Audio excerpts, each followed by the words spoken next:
Welcome back to Out of the Fog. Is bullying on the rise, becoming more violent, or are people just being more outspoken? And parking wars at Eastern Health. Lots of fodder for tonight's Telegram panel. Joining me now is the Telegram's Steve Bartlett. Russell Wangerski is out of the province at this time, but we're pleased to have Peter Jackson joining us this evening. Welcome to this week's Telegram panel.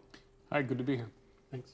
Well, I want to touch on and start off on something that we actually spoke about last week. It was bullying, and at that time we talked about a 24-year-old man who was lured, allegedly lured and beaten and robbed in Mount Pearl. And since that time, it's only been a week, and we've seen so many more incidents. There was one where a young man who allegedly threw a brick at another one. Of course, the story that came out of Blaketown, we had two young girls who allegedly beat another young girl, and that was actually videotaped by students who, I guess, surrounded what was happening at that time. And there was also another incident in Corner Brook where a 14-year-old boy is facing charges for allegedly assaulting a 12-year-old boy with a knife. When you think of all that, and just within a week's time, is it becoming more violent? Is bullying becoming more violent? What are your thoughts, Steve? I don't know if it's more violent. Obviously, from those reports, it seems pretty violent. But I know when I was in school, and there was a little bit of violence in some of the bullying. There was fights and stuff. I can't remember knives being used or anything, but you know, I remember my first day of high school watching two guys. Before I even walked in the door of my high school, I watched two guys get in a fight, and it ended with one guy bouncing the other guy's nose off his knee. So I mean, that's 25, 26 years ago. So. I don't know if it's becoming more violent. I think it's the type of violence might be a little more intense. I don't know, but I think it's a problem that still exists, and it's existed ever since kids got together. What are your thoughts, Peter? Yeah, well, I think the thing this shows that there are many faces of bullying. I mean, these cases we're talking about are outright violence. There are assaults and. The people, if they're found guilty of them, you know, should probably face charges. But of course, bullying is a much more subtle thing. It can, in the case in Blaketown, there's some suggestion that the taunting actually came from the victim, you know, and you never really know the ins and outs of all these stories. I think bullying will always be here. You're always going to get some kind of bullying. The main thing is how you deal with it. You know, kids are naturally, you know, they respond to peer pressure, and naturally they'll be kind of mean unless they're, you know, kept under control. That's just the way kids are, and I think it's all more about what we do about it on the ground level. So what can be done about it? Because there's Anti-Bullying Day. There's been, you know, so many a number of initiatives put in place to try to stop bullying. But it's still going on. So where does the responsibility lie? Because, you know, some of the parents we've heard saying that it's in the hands of the school system, the administration. When the government spoke up about it, the premier said, you know, they're doing what they can, but they can only do so much, and it really lies in the hands of the parents. I think it definitely lies in the hands of the parents, and anything the schools can do or some or other organization can do is complements what the parents do. But parents, I don't know if parents have really tuned into how technology is being used in bullying. I think that kids now have, they can, through social media, through text, through email, they can bully differently. And I don't know if parents, you know, I wonder how many parents have had that conversation with their kid. Look, don't use this as a weapon. Don't use this for hurt or to, you know, to... I don't know if that's getting it across, because I don't know if anyone really thought about it, but it's happening. And I think today there was there's some discussion of cyberbullying initiatives. So yes, you know. that was the status of women ministers. They put out an initiative today to combat cyberbullying. And I've said, you know, the old phrase, sticks and stones will break your bones, but words will never hurt me. Well, actually, words are very hurtful, and I think that's a much better issue. These isolated cases of violence are shocking.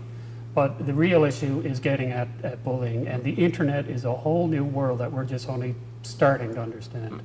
I also think that we should really look at the victims and try to find some kind of program or initiate some kind of program where the victims are what they're going through are taken into account, and try to teach them to get some kind of positive from it. Like, you know, bullying sadly is an introduction to life, that you're going to deal with difficult people. and here's how, this is teaching skills on how to deal with difficult people. So I don't know, I'm not attuned enough to know what happens in schools, how victims are counseled or treated or schooled, but I do think we need more of an effort in okay, here's the situation, you're being picked on, you're not being treated well, here's how you deal with difficult people, because I guarantee you, as you get 20, 30, 40, 50, you're going to deal with more difficult people. And I'd just like to add, I personally disagree with all the calls for more legislation. I know the opposition is making a very big deal out of this. I don't quite understand where legislation comes in. The government can offer all sorts of support and programs and initiatives, but really it comes down to the individual students and the teachers and the parents. It's all happening, like I said, at the ground level, and that's where it really should be dealt with. Well, does there need to be more consequences, more discipline in both areas with parenting and the school system? You know, aside from, should there be more than just saying, okay, you're suspended, an out-of-school suspension for 5 days? Well, I find this is a very interesting subject or topic, because I know when I was in school, there were certain teachers that I was scared to death of. Even if they weren't teaching me, if I wasn't taking a class from them, if they walked down the hall, I was like, oh God. Right? What, is he coming towards me? And, you know, I wonder how much of that's still, I think kids have changed. They're not as afraid of teachers anymore, and which it might be a good thing. I don't know. I'm kind of mixed. Is the respect lost? Yeah, well, I think that might be the problem. Like, you shouldn't fear a teacher, but you should also respect them. I don't know. There's some things happen there, I think, in the last decade or two. You don't want to tar all kids with the same brush, but I can tell you for a fact that kind of respect really doesn't exist anymore. And it's not just respect for a teacher who's going to be mean or anything. It's just respect for the authority of that teacher, and it doesn't exist. And I think that's where things are hopefully starting to change a bit now, where kids are learning that they have to respect their teachers, they have to respect other students in particular. Yeah. Now, I would never want to go back to the day when you know, a teacher could punish physically or a child. I don't think that we should ever want that back, right? That was an extreme, but I think kids need to know that if a teacher's mad at you, he's mad at you for a reason, and that there's consequences for your actions in school.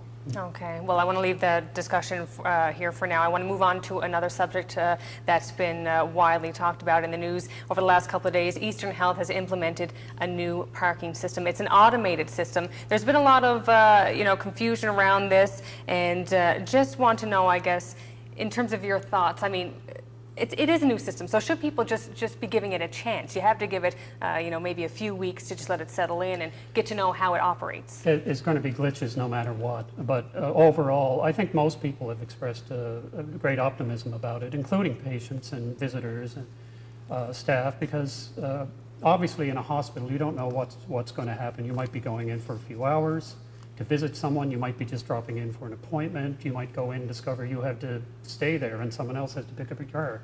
You don't know what's going to happen. So the idea of a system where you pay at the end is, I think, is crucial. And it opens up new possibilities too, like validated parking, for example, or for certain kinds of patients. All that can be looked at down the road. Yeah, I think that obviously anytime you start something new like this, there's going to be a few hiccups, a few bumps. But I don't know how Eastern Health can win here, because people were, you know, demanding that I'm tired of feeding the meters. I mean, I have to go out and feed the meter.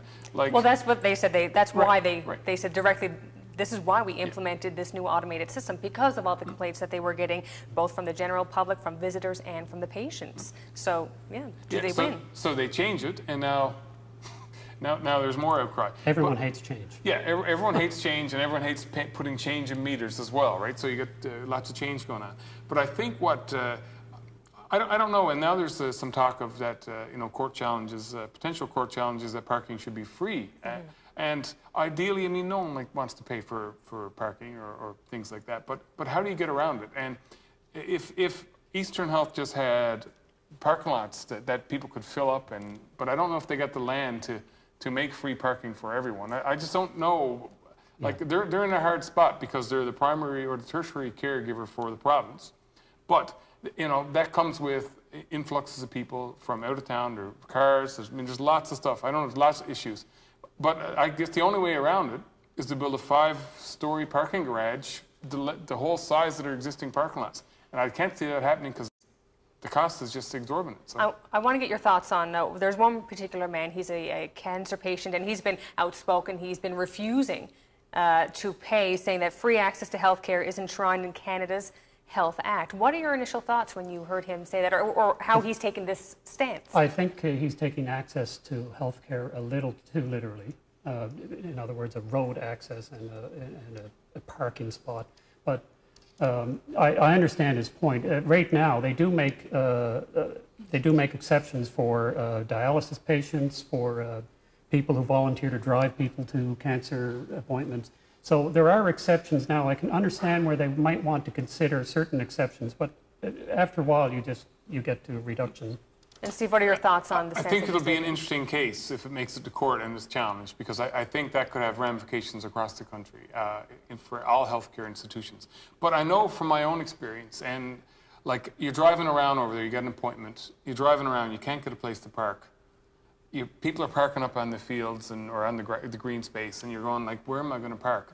And I've thought to myself, like if I had an urgent doctor's appointment, like I might park on the sidewalk, I might just park in front of doors and go in. Because if I'm waiting 2 years or 6 months or whatever if I'm on a wait list for a long time, I'm not giving up my appointment for parking. Like people have to leave an hour before their appointment, and they have to show up at the health science an hour before their appointment to get a parking space. And that's an issue. All right, I wanted to touch on one more thing before we wrap up tonight's panel.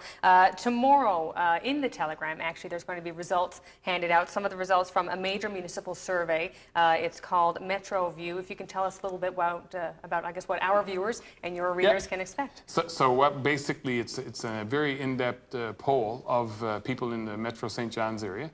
It's their thoughts on a wide variety of things. Basically, quality of life, how safe they feel, municipal services, municipal cooperation, recreational facilities, the whole gamut. Some very healthcare, policing, everything. So it's an in-depth, broad spectrum. I think people will find it interesting, and we'll be running some stories starting tomorrow and up until next Saturday. So it'll be a full week of stuff, and I think people will be surprised at some of the things that they're saying to each other. There are a couple of eye-openings there, I can tell you that. Can you give us a little sneak peek right now, or do they have to wait until tomorrow? I don't want to say too much, but you know, there are a couple of areas where I think the numbers were probably not as high or not as low as we would have thought. I'll leave it at that. Okay, all right. Well, we'll look forward to that in tomorrow's Telegram. I want to thank you so much for joining us here this evening. We'll see you again next week. Thank you. Thanks very much. If you would like to make a comment on what you've heard about on tonight's panel or anything else you'd hear on the show, here's how to get in touch with Out of the Fog.